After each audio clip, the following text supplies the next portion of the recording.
Oke, kita mulai ya. Thank you semuanya udah datang di sini ada banyak orang. Hari ini fokusnya kita mau ngomongin tentang polusi udara. Tapi sebelum itu kita mau ada perkenalan dulu. Em, aku Vincent, ini Bella. Bella ini dari Korea. Kita dari Global One Group. Global One Group itu grup tentang kesehatan yang dibentuk dari Korea Selatan. Kita partneran dengan satu perusahaan namanya Manatek, dan fokusnya itu lebih ke arah nutrisi. Em, dan yang mau kita bilang hari ini, em, kita lihat seberapa parahnya polusi udara di Jakarta, apalagi di Indonesia ada beberapa, tapi di Jakarta. Kita mau memberikan edukasi sedikit tentang apa yang bisa dilakukan untuk melawan polusi udara, apa itu polusi udara, hubungannya kemana, dan kenapa polusi udara itu sebenarnya berbahaya. Semuanya tahu polusi udara itu nggak bagus, tapi kenapa? Apakah ada penjelasannya? Nah, ini yang mau kita kasih tahu. Em, ada juga penjelasan sedikit nanti tentang glycans, dan produk apa aja yang dari kita yang mengandung glycans dan mungkin bisa membantu polusi udara, tapi hanya sebatas untuk eh, pengertian dan pengetahuan lebih aja. Em, yang mau kita start sekarang, kita mau ngomongin tentang polusi udara hari ini. Dan kenapa kita fokusnya ke polusi udara? Karena kita melihat banyak masalah atau banyak, wah, sekarang udah mulai fenomena kali ya yang ini, bahwa bau polusi Jakarta itu bahaya sekali, dan bahkan kata pilot pun sudah tercium di kabin pesawat. Ini foto dari detik.com. Polusi udara kota Jakarta itu menjadi berita utama internasional. Bahkan pagi ini aku ngelihat dari IQR di websitenya, Jakarta itu nomor 4 paling buruk di dunia untuk polusi udaranya, dan ini kan berbahaya sekali. Ini contohnya juga dari ak- aku sama Bella tinggal di Sydney. Perbedaan dari kualitas udara dari bahkan Bogor, di Sentul, di Jogja, tapi Jakarta tetap paling parah. Dan di sini ada air quality index-nya, itu balik lagi dari IQR yang dari Swiss. Tapi yang mau kita jelaskan lebih lanjut hari ini adalah tentang polusi udara. Terbuat itu dari apa? Polusi udara itu ada, kita bagi dari sebelah kiri dulu ya. Jadi ada gas melawan partikel. Yang biasanya kita melihat dari kualitas udara itu biasanya melihat dari partikel-partikel. Gas itu contohnya, kalau polusi udara dari gas itu contohnya atmosfer atau ozon atau sulfur dioxide yang mungkin gas berbahaya untuk kesehatan kita. Tapi ada em, tipe kedua, yaitu polusi dari partikel atau particulates. Dia adalah bahan-bahan kecil yang sebenarnya nggak bisa kelihatan dari mata, dia dari mikroskop, tapi eh, sangat-sangat, karena sangat, sangat kecil, sangat ringan, dan jadi bisa terbawa di udara dan terbawa di atmosfer. Dan kalau sudah ada polusi udara ini, biasanya kan berbahaya untuk semuanya, dari tumbuhan ke binatang, kalau ada yang punya binatang peliharaan, ke manusia, bahkan ke em, environment, bahkan ke lingkungan kita sendiri. Em, di sini yang tinggal di Jakarta semuanya ya, apa ada yang mungkin di kota lain kayak di BSD gitu atau di Tangerang, kurang kurang lebih semua di Jakarta kayaknya. kurang lebih Jakarta semua ya. Oke, kalau Jakarta ya seperti tadi 168 itu, kalau nggak salah hari ini di Tangerang pun sebenarnya nggak terlalu berbeda jauh di sini. Dan yang mau kita bilang, kalau ada yang kurang tahu, kalau partikel ini kenapa bisa bisa terangkat oleh udara dan mereka sangat kecil, itu karena partikel-partikel ini tuh kecil sekali. Kita namanya microns atau micrometer. Contohnya, satu helai rambut manusia itu sekitar 7 mikron, 70 mikrometer. 1 milimeter itu sekitar 1000 eh, micrometers atau microns. Dan yang kita kita bilang particulate matter atau PM ini adalah dilihat dari micrometer tersebut. Jadi misalnya PM10 adalah partikel yang 10 mikron. 2,5 adalah partikel yang lebih kecil dari 2,5 mikron. Em, Kenapa ini sangat penting atau kenapa kita mau tahu ini? Karena kita nanti bisa membagi partikel apa masuk kemana dan yang menyerang ke tubuh kita itu seperti apa. Contohnya nih, kalau misalnya tubuh kita kan masih ingat dong dulu kalau sistem pernapasan kan ada bulu hidung misalnya untuk menyaring debu dan lain-lain. Tapi itu hanya berguna untuk partikel-partikel tertentu. Contohnya kayak misalnya di sini ada yang suka masak atau suka baking.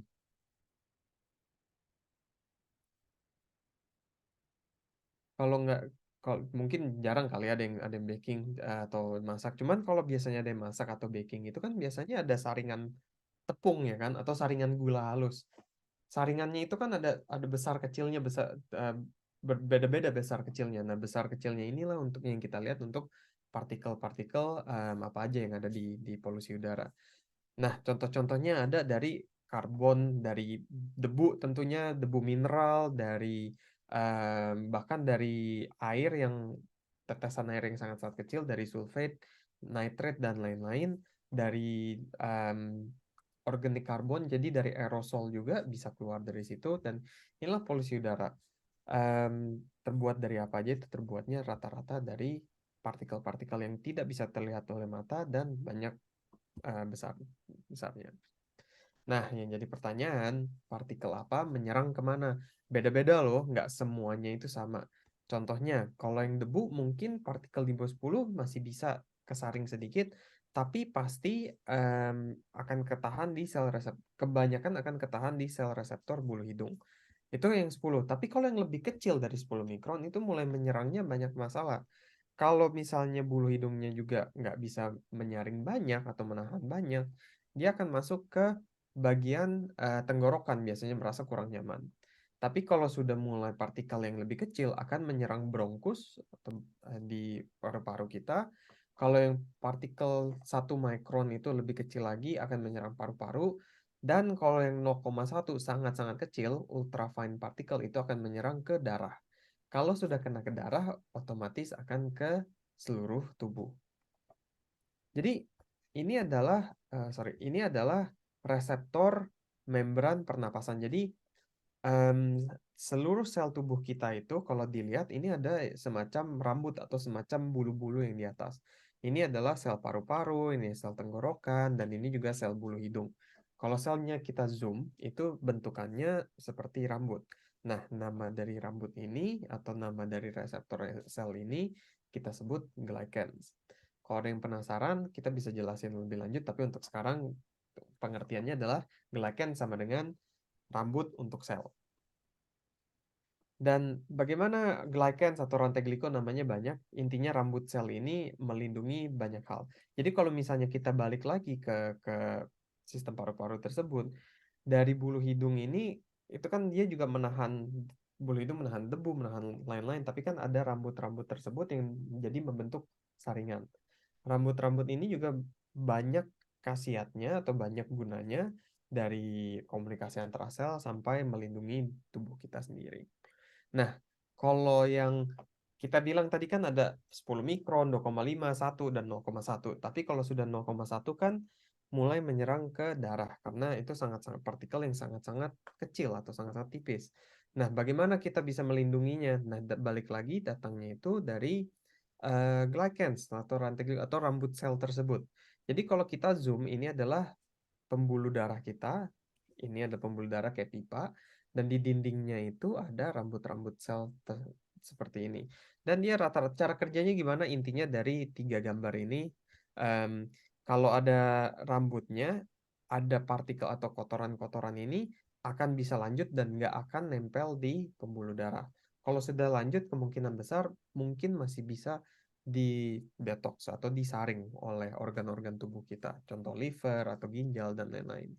Tapi kalau botak berbahaya karena apapun kotoran itu mungkin malah menempel ke dinding pembuluh darah yang kurang bagus em, efeknya.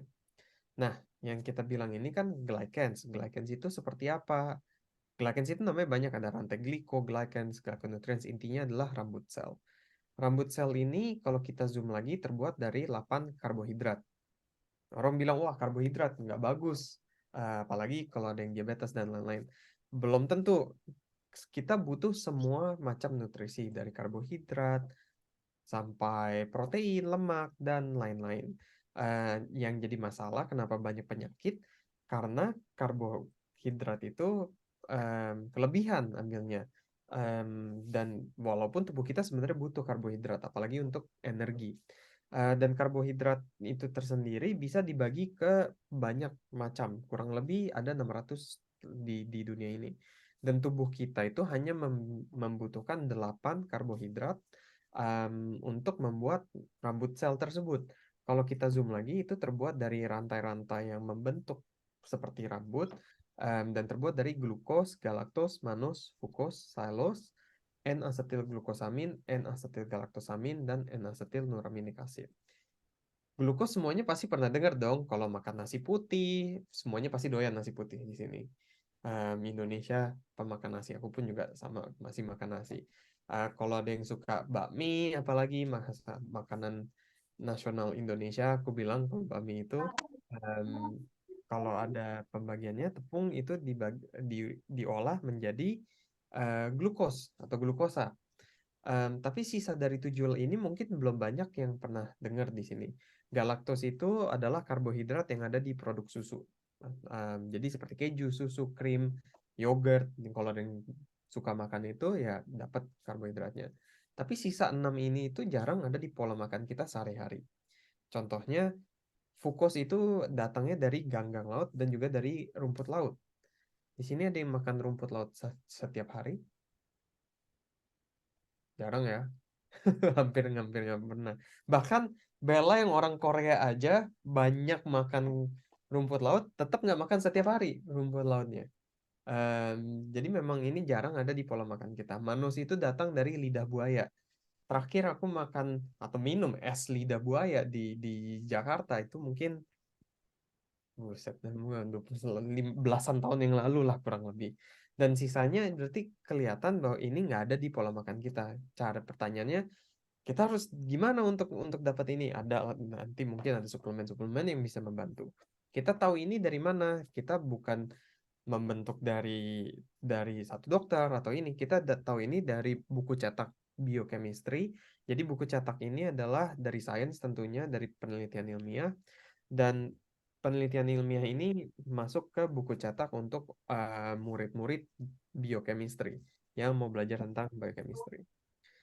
Dan datangnya dari mana? Sumbernya datang dari jurnal Nature. Kalau ada yang tertarik, kan di sini ada yang peneliti ilmiah, aku bisa kirimin. Tapi itu ditemukan di tahun 1995.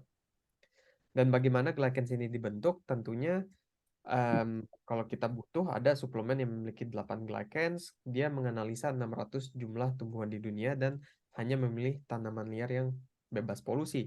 Balik lagi kita ngomongin polusi. Kenapa harus mencari yang alami kalau bisa jangan ada kimia dan kenapa kalau ada tanaman yang bebas polusi? Karena tanaman itu kan seperti yang kita bilang tadi di awal, polusi udara itu memiliki efek buruk untuk manusia, binatang, atau hewan, dan juga tumbuh-tumbuhan. Tumbuh-tumbuhan ini masih ingat dong dulu pasti kalau kita dibilang pohon kalau tidur di bawah pohon itu bagus karena menyerap karbon dioksida dan memberikan oksigen jadi jauh lebih bagus. Tapi dari sisi lain juga em, pohon-pohon ini menyaring polusi-polusi udara dan kalau mereka sudah terpapar polusi udara yang sangat-sangat parah, justru debu-debu ini atau apa partikel-partikel ini masuk ke dalam tubuh em, tanaman tersebut. Jadi semakin kalau misalnya kita tumbuhin lidah buaya di Jakarta, mungkin efeknya nggak akan sebagus itu karena banyak sekali polusinya dan akan terserap ke daging dari lidah buaya tersebut. Makanya mencari kalau bisa cari tanaman yang atau suplemen dari tanaman yang tumbuh di bebas polusi.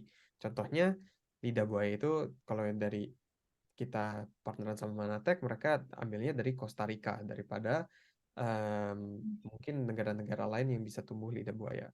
Dan ada sisa lain-lainnya dari dedak padi, pohon pohon gam, rumput laut, ganggang, pektin jeruk, dan lain-lain. Dan ini sudah dipaketkan menjadi satu produk.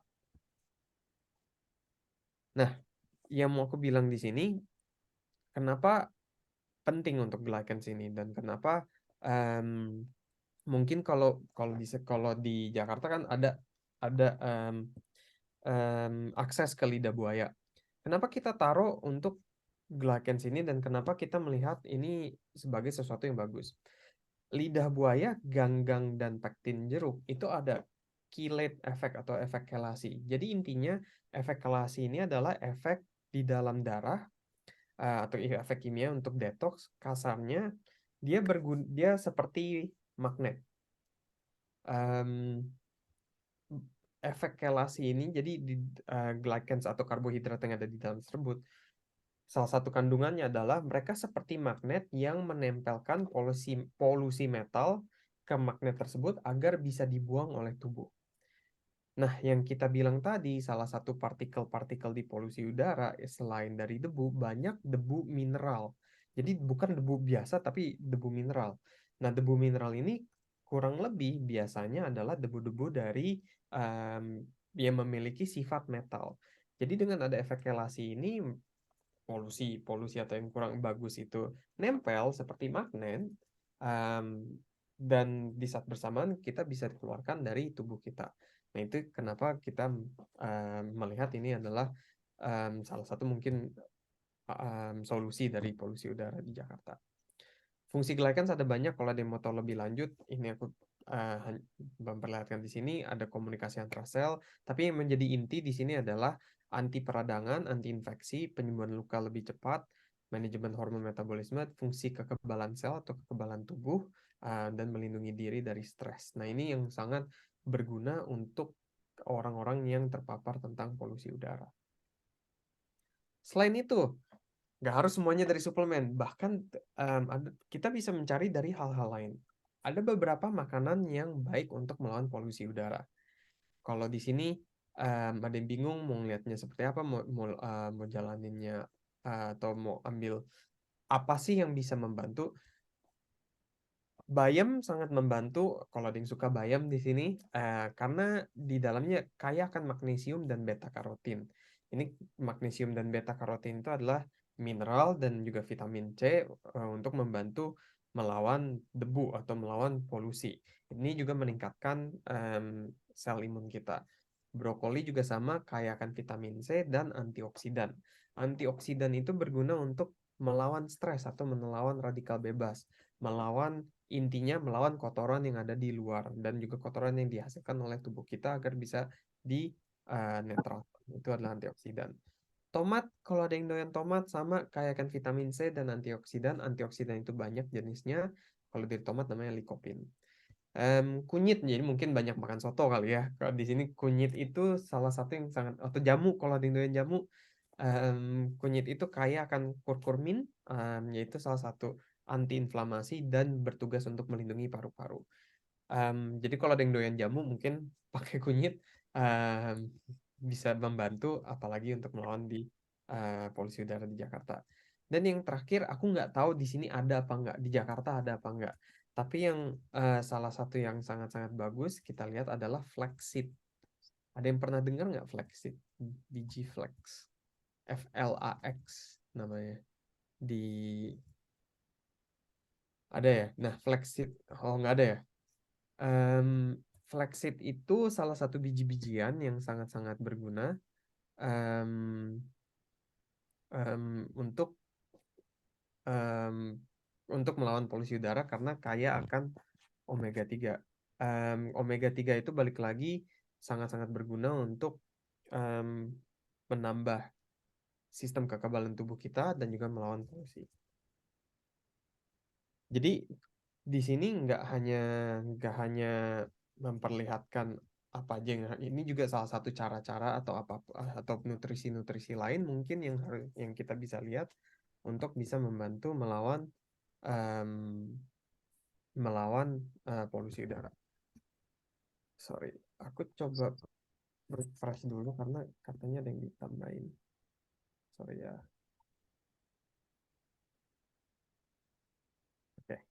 Nah, karena kita akan ngomongin tentang antioksidan, ada penelitian juga dari USDA. USDA itu adalah Departemen Agrikultur di Amerika Serikat. Dan di tahun 1995 dia membuat penelitian untuk rekomendasi. Jadi intinya pertanyaan yang mereka tanyakan adalah berapa banyak antioksidan yang ditemukan dalam buah dan sayuran yang harus dikonsumsi melawan polusi. Dan mereka menemukan di tahun 1995 jawabannya adalah 5 sampai 7 porsi per hari untuk orang dewasa. Jadi dalam sehari itu 7 porsi harus dibagi dalam 3 kali makan. Tahun berikutnya di 1996 mereka rekomendasi 5 sampai 8 porsi, 97 5 sampai 9 porsi, dan akhirnya di tahun 2012 em, dengan pertanyaan yang sama mereka menemukan bahwa untuk orang dewasa itu memerlukan 7 sampai 13 porsi. Aku sih nggak pernah lihat ada orang yang bisa makan 7 sampai 13 porsi per hari ya, untuk memiliki makanan-makanan ini atau konsumsi-konsumsi buah dan sayuran agar memiliki antioksidan yang cukup melawan polusi. Jarang sekali ada yang bisa seperti seperti ini. Tapi di saat bersamaan, karena di tahun 2012 penelitian ini diberhentikan. Kenapa? Karena menurut Departemen Agrikultur Amerika Serikat nggak berguna rekomendasinya karena setiap tahun porsinya nambah. Berarti polusinya nambah, otomatis porsi yang kita butuhkan atau antioksidan yang kita butuhkan akan terus-terusan bertambah. Dan menurut Departemen Agrikultur Amerika Serikat ini mereka lebih baik stop risetnya dan mereka cari gunakan modalnya ke fungsi lain. Tapi intinya yang kita tahu 11 tahun yang lalu, 10-11 tahun yang lalu itu adalah 7 sampai 13 porsi per hari. Jadi polusi meningkat setiap hari sehingga porsinya terus meningkat. Mereka memberhentikan di tahun 2012. Yang mau kita tanyakan sebenarnya di sini karena nggak ada risetnya lagi di tahun 2023 berapa porsi sayur dan buah yang harus kita konsumsi. Ini yang jadi pertanyaan besar. Dan salah satu solusinya selain yang kita bilang tadi, makanan apa aja yang bisa diambil, bayam, tomat, brokoli, kunyit, mungkin flaxseed kalau ada yang bisa dapat. Kita juga ada beberapa produk yang kita bisa jadi solusi.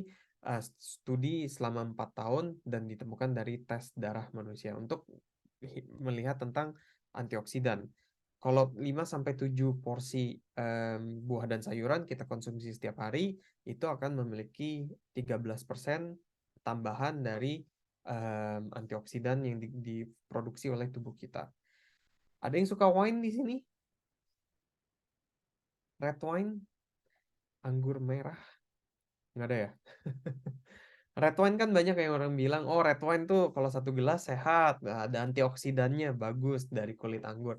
Benar, di dalam kulit anggur itu ada em, bahan namanya resveratrol yang yang mengaktifkan antioksidan. Tapi kalau kita minum satu porsi hanya 150 ml kalau nggak salah satu gelas, itu menambahkan 6% antioksidan. Kita memiliki produk yang sudah dites dari tes darah manusia dengan 2 kapsul menambah 36,4% antioksidan. Sorry. Selain itu juga ada Manabers kalau ada yang doyan, Ii pernah makan, Mama pernah makan.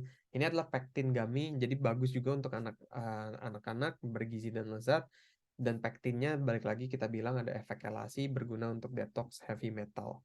Um, Rasanya manis bahkan aman untuk orang yang diabetes karena ini bukan dari gula sukros atau glukos. Ini adalah gula yang aman untuk dikonsumsi. Balik lagi gluten free, vegan friendly, dan lain-lain. Dan di bahan-bahan yang kita lihat di sini itu banyak mengandungi makanan-makanan yang tadi kita bilang bagus untuk melawan polusi udara. Contohnya beta karotin, mungkin vitamina dari wortel, vitamin C dari brokoli, dari bayam juga sama, beta karotin dan vitamin C, tomat, kaya akan antioksidan dan lain-lain. Ada juga kalau yang mau kita tambahkan lagi di sini adalah ada satu produk namanya Manabum. Ini seperti darurat kasarnya. Kalau kita bisa menjaga tubuh kita itu kan kasarnya seperti maintenance. Kalau di sini kan aku yakin semuanya punya minimal mobil atau motor gitu kan. setiap bulan atau setiap berapa ribu kilometer kan harus diservis. Jadi itu kan maintenance. Tapi kan kalau udah darurat, misalnya tiba-tiba ban bocor atau itu, kita kan harus memiliki sesuatu untuk darurat juga. Kita ada produk yang banyak atau kaya dengan vitamin C, zinc, dan lebih banyak glycans untuk membantu memelihara sel kekebalan tubuh kita dan memastikan kita memperkuat ketahanan kekebalan tubuh alami kita. Jadi kaya akan antioksidan, vitamin C, balik lagi hal-hal yang sangat-sangat dibutuhkan oleh tubuh kita untuk melawan polusi udara. Ini yang terakhir untuk um, summary, jadi sebagai penutupan. Apa sih efek dari short term, efek pendek, jangka pendek, dan efek jangka panjang untuk kalau kita terus-terusan terpapar polusi udara? Kalau biasanya yang parah sekali di jangka pendek itu kita biasanya kelihatan suka pusing, em, merasa kurang nyaman di hidung, di tenggorokan, di mata, biasanya gatel, batuk, apalagi kalau orang yang mungkin paru-parunya kurang sehat, orang yang dulunya kena mungkin tuberkulosis sebelumnya, bisa terkena pneumonia, bronkitis. Ini juga kan termasuk yang sangat-sangat riskan, apalagi dengan polusi udara seperti itu. Dan nggak berhenti di situ aja, juga masalah di kulit. Kulit adalah organ terbesar di tubuh kita, kalau ada yang nggak tahu. Debu itu kan tetap nempel di kulit kalau kalau kita keluar kan. Kalau nempel di kulit kan bisa terserap juga oleh tubuh kita, jadi kurang bagus. Jangka panjangnya justru yang jauh lebih berbahaya karena dia akan efek ke syaraf pusat kita. Dan ini kita bakal jadi sering pusing, sakit kepala, parah, kronis, dan juga ada anxiety, jadi gugup, panik, mudah panik, penyakit jantung tentunya terlalu banyak debu atau terlalu banyak kotoran dan termasuk darah, kena darah dan dipompa oleh jantung, dan yang semuanya tahu pasti di sini adalah penyakit paru-paru atau penyakit yang bermasalah sekali dengan organ paru-paru kita, organ respiratori. Yang mau kita bilang sesuatu yang ada dalam kendali kita. Polusi udara ini mungkin efeknya besar. Manfaatnya, bukan manfaat, sorry, efeknya, alasannya, atau apapun ini bukan sesuatu yang mungkin bisa kita kontrol secara individual. Tapi ada beberapa sesuatu yang bisa dalam kendali kita. Contohnya, mungkin ambil suplemen yang baik untuk melawan polusi udara. Konsumsi makanan yang jauh lebih sehat, yang kaya akan antioksidan, kaya akan vitamin C, kaya akan omega 3 untuk memastikan sistem kekebalan tubuh kita jauh lebih baik. Tidak olahraga di dalam kondisi di luar, misalnya outdoor di polusi udara yang sangat-sangat parah. Dan juga mungkin pakai masker akan bisa membantu.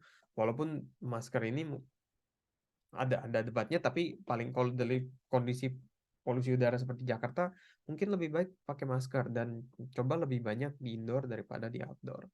Um, Salah satu ini adalah beberapa produk yang kita sarankan. Kalau ada yang tertarik, boleh kabarin.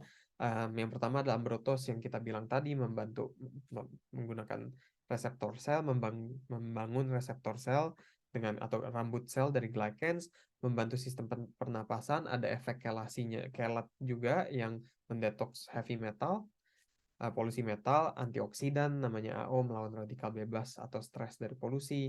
Mana bear kalau ada yang suka jelly atau gummy bear, suka untuk bisa snack juga. Nutrisi dari 9 jenis buah dan sayuran. Balik lagi gunanya untuk mendetoks polusi heavy metal. Manabum kalau darurat memberikan dukungan ekstra kalau kalau ada yang udah mulai merasa kurang baik. Dan terakhir mau kita bilang adalah kesehatan kita itu ada di tangan kita sendiri. Mungkin tidak secara sepenuhnya kalau polusi udara yang besar sekali seperti di Jakarta, tapi paling enggak kita juga bisa ada beberapa hal yang kita bisa lakukan untuk mengurangi polusi udara. Contohnya mungkin pakai mobil elektrik, atau kalau ke kantor daripada seorang satu mobil mungkin ada car sharing, atau apapun itu, mulai mulai menanam pohon lebih. Dan juga untuk kesehatan tubuh kita kita harus peduli dengan lingkungan, kita juga harus peduli dengan tubuh kita sendiri. Kalau misalnya kita nggak sehat, gimana caranya kita akan membuat perubahan? Jadi kita mau bilang kesehatan kita semua itu ada di tangan kita. Jadi thank you semuanya udah dengerin. Ini em, sekitar pembicaraan atau pengetahuan lebih sedikit singkat tentang polusi udara, apa yang bisa dibantu, perbedaan dari partikel-partikel, dan mana yang akan menyerang ke tubuh kita. Aku harap berguna, mudah-mudahan berguna apalagi di Jakarta saat ini. Em, dan yang terakhir, kalau ada yang tertarik, ada juga fenomena baru di Indonesia apalagi tentang intermittent fasting.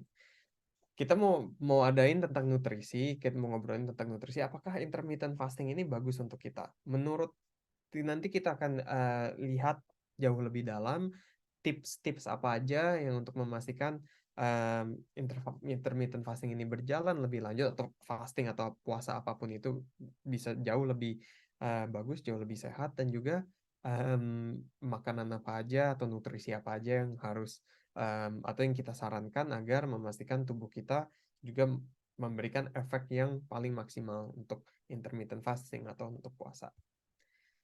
Ini akan 2 minggu lagi, jam yang sama, di Zoom juga. Dan kalau yang tertarik bisa ngabarin.